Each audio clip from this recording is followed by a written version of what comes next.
Alright, so in order to get these panels off so I can get in and check the motor, I've got to take off both of these screws. There's 2 screws in the handle where they're all Phillips, by the way. There's a screw in there, that hole. There's 4 screws on the base. And then I'm going to take these out on this pocket just to be safe. And there's 2 screws inside the handle, and these ones are the worst because sometimes they corrode and they don't come apart, and sometimes you have to drill them out. So we're going to do all that and come back. These holes are the ones that I was talking about that are in the handles. Most of the time, see, that'll focus. This is the kind of stuff you're dealing with these screws. They're all rusted and you can't even get a screwdriver in them or anything. Luckily, this door handle, the holes were kind of corroded out, so these screws just kind of fit in the hole and didn't actually hold the door down.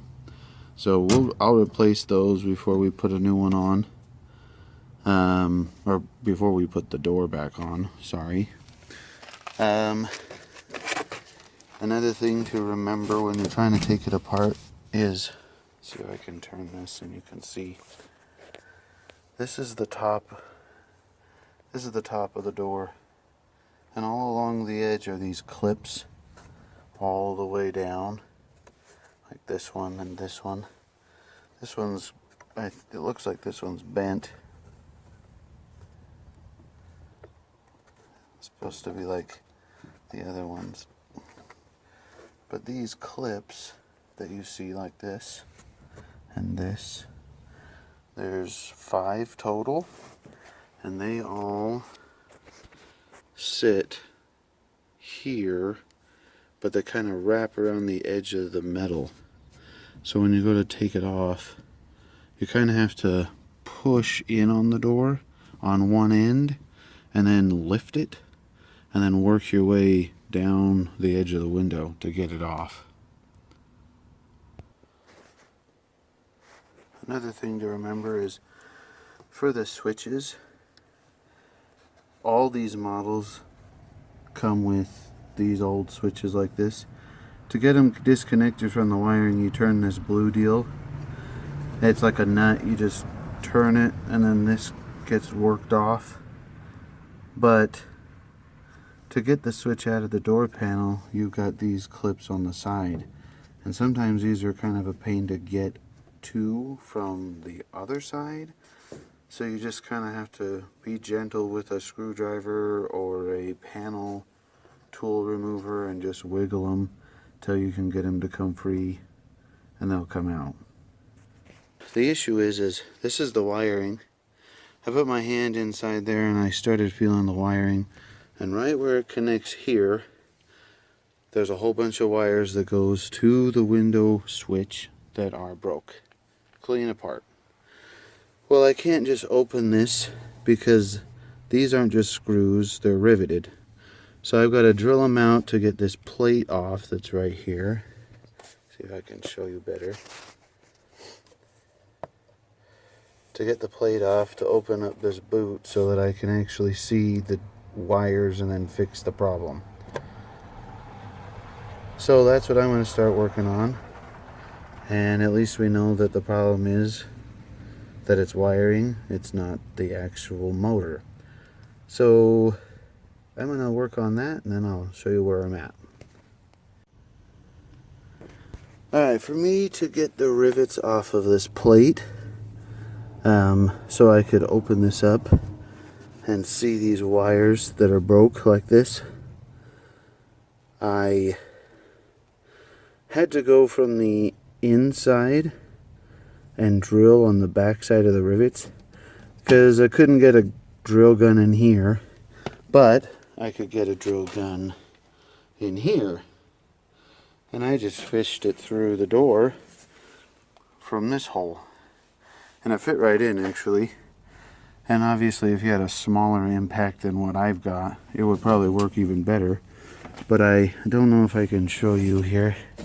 You might be able to see kind of what's going on.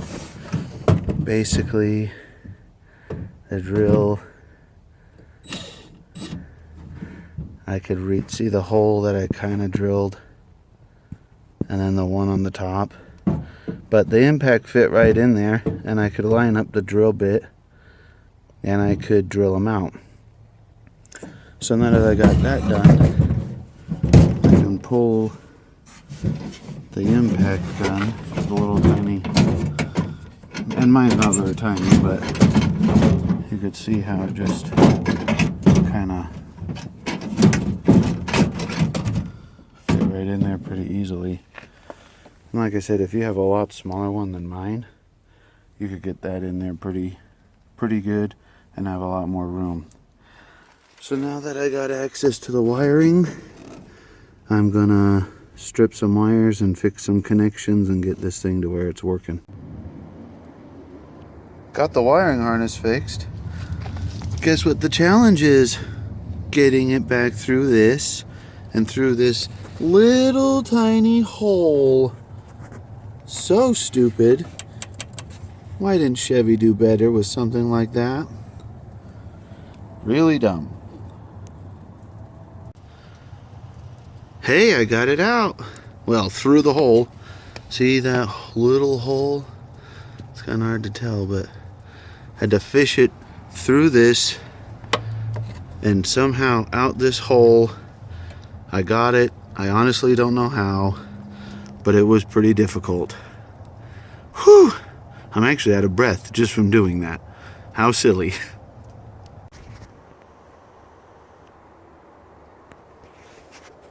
Okay, guess what? I got it. What a pain in the butt. So this is the switch. I got the window all the way up. If you look and see, using the switch, I can make the window go back down. Go back up. It's kind of slow because I think I need to grease all the little guides and stuff. But so this is underneath the dash. Kind of weird inside here. I don't know if you'll be able to see this, but it is kind of sucky. Let's see. Way back in the very, very back, there's those two. See if you can see it. There's like right by that white wire, there is these two black connectors. You can kind of see the orange wire with the black stripe. To the right of those is the two connectors for the wiring harness to the window. Talk about one of the hardest set of wires I've ever had to get to. Not only taking it apart, but putting it back together, because there's not very much slack from this wiring harness to pull them down so that you can get to them. I don't know what the heck Chevy was thinking back in '86, but I can't even show you what I did to get those apart because they were such a nightmare, and it's so tight in there and it's so hard to get to. I didn't want to take the whole dash apart either to get to it. I kind of attempted to do that, but then I was like, that's not going to help me, so I didn't do it. Maybe somebody else knows what to do, but good luck with that. Totally frustrating. If you guys have ideas on how to get that's better than what I had to do, please show me in the comments. Give me a link or something, because that was a nightmare.